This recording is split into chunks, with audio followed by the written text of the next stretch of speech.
Now in this question, you were asked to make up a standard buffer, and in part A, you were asked to identify which one is the acid, which one is the base, and you were basically given these two components here, and you had to decide which one is the acid. So very clearly for part A, you would have to say that this one here is the acid, just simply because it has H2 phosphate, and this one here, this is the base, because it has HPO4 2 minus, and this one has one proton more than the corresponding conjugate base, so this one therefore would be the acid. So and an acid can give off proteins, whereas the base can accept a protein. So for part B, determine whether you need more acid or base to achieve the desired pH. Well, we said if the pH is lower than the pKa, we need, the whole thing is more acidic, and therefore we need more acid. If it was the other way around, if pH is higher than the pKa, then it would be more basic and we would need more base. Now, very important, please don't confuse it with pH and the neutral point. So some people said that because the pH is lower than pH 7. Now, unfortunately, this is not how it works. It does not mean that if the pH is lower than 7, it is the pKa that is actually the important bit here.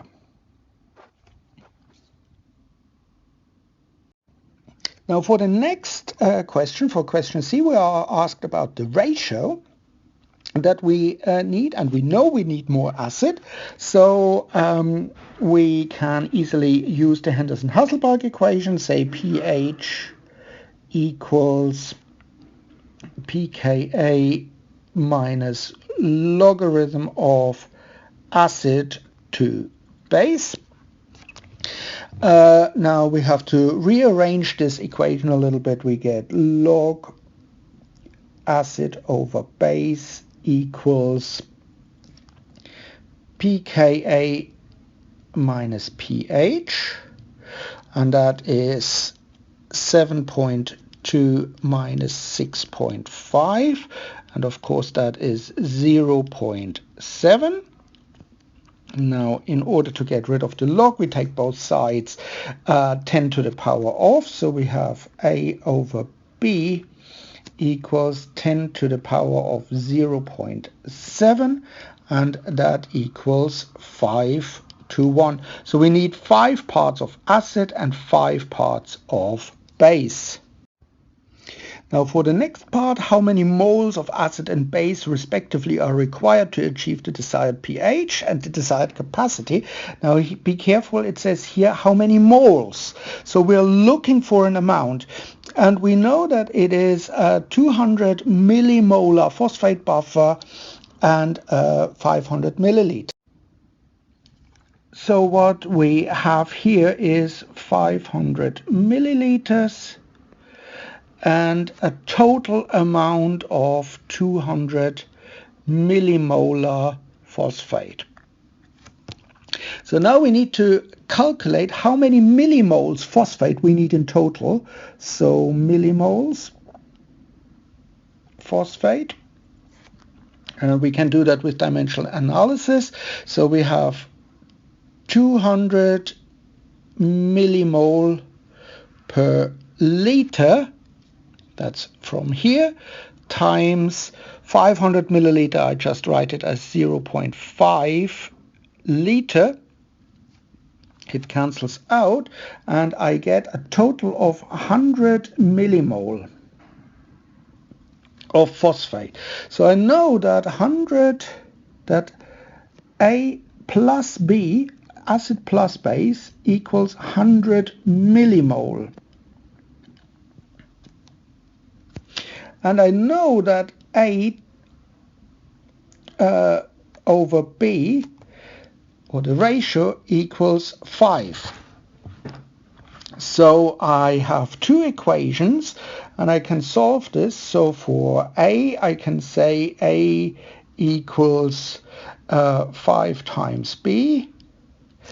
Put that into this equation here. So I have 5 times B plus B equals 100 millimole. And therefore B equals 100 over 6 millimole, and that would be 16.67 millimole. And for A, obviously I get 100 millimole, should be a milli, 100 millimole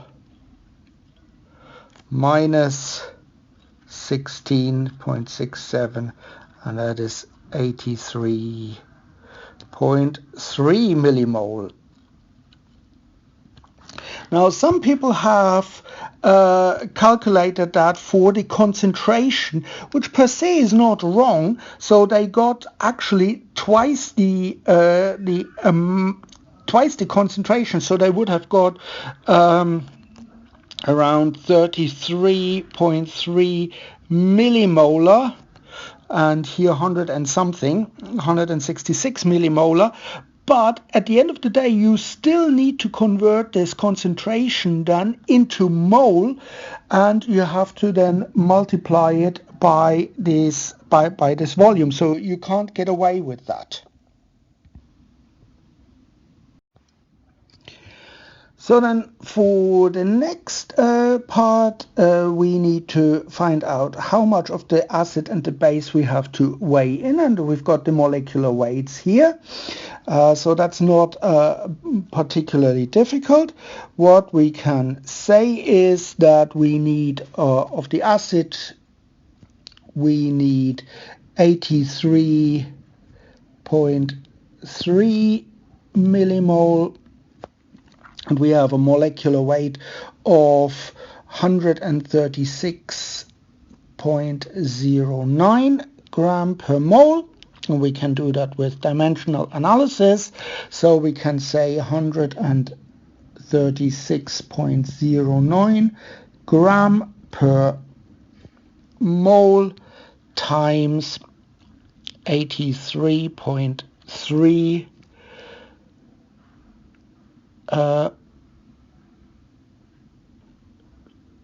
mole per millimole, I should say, millimole. And when we do this calculation, we get 11.34 gram. And the same we can do for the base. So for the base, we said we need 16.6 millimole, and we have a molecular mass of 142.1 gram per mole. So we get 142.1 gram per mole times 16.6 times 10 to the minus 3 mole, and that gives us 2.4 gram for the base. Okay, now for the other components, we want to have 100 millimolar sodium chloride. How many grams? So we have 58.4 gram per mole. times 100 times 10 to the minus 3 mole per liter times 0.5 liter, and this gives us 2.92 gram for the sodium chloride. Now we have a 0.1% weight per volume BSA. So 0.1 actually means 0.1 gram per 100 milliliter. That's the definition of percent. Since we have 500 milliliter, we just multiply that by 500 milliliter and we get 0.5 gram for the BSA. And for the EDTA, we can use, for example, C1V1 equals C2V2 or doctor divided by pharmacy. So we have 5 millimolar stock. We want 500 milliliter, but we only have 100 millimolar stock, and what this gives us is 25 milliliter of the EDTA solution. Now let's look at the rest of the questions here. So we have 1 milliliter of 1 molar hydrochloric acid. So what is the pH of 1 milliliter of 1 molar hydrochloric acid? Now pH does not depend on the volume. That's something that a lot of people went wrong with. So for the pH, all we need to do is pH is negative log of the concentration of the acid, and that is 1 molar. So the concentration of the acid, I probably shouldn't write this here with a unit. So for log 1 we get 0 and negative 0, but that doesn't matter. So in this case pH equals 0. It does not, we don't need to take this 1 milliliter into account. Now how many moles of hydrochloric acid are in 1 milliliter? So again we are looking for a mole, and we have 1 mole per liter. That's our 1 molar solution, and we have 1 times 10 to the minus 3 liters. So this cancels out, and this gives us 1 millimole of hydrochloric acid that we have here in our 1 milliliter. Now we said previously we had 83.3 millimole of acid and 16.6 millimole of base. And if we add 1 millimole of hydrochloric acid, we would get a new acid is 83.3 plus 1 millimole, which is 84.3, because the acid content increases, whereas the base content 16.6 decreases. The base is converted basically, and by the amount of the acid that we add, so that would be 15.6 millimole. And that is what I expected here. And finally, what we can do now is we can use our Henderson-Hasselbalch equation to calculate the new pH.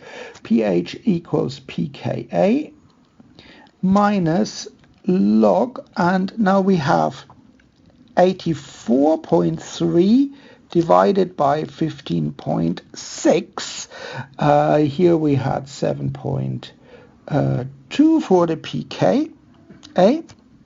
And if we do that, the new pH would be 6.47.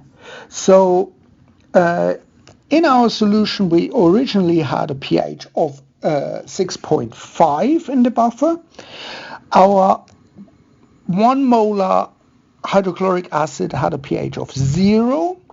But if we add this together, then we get 6.47, and that is the principle of a buffer. I hope this makes sense, and thank you for watching.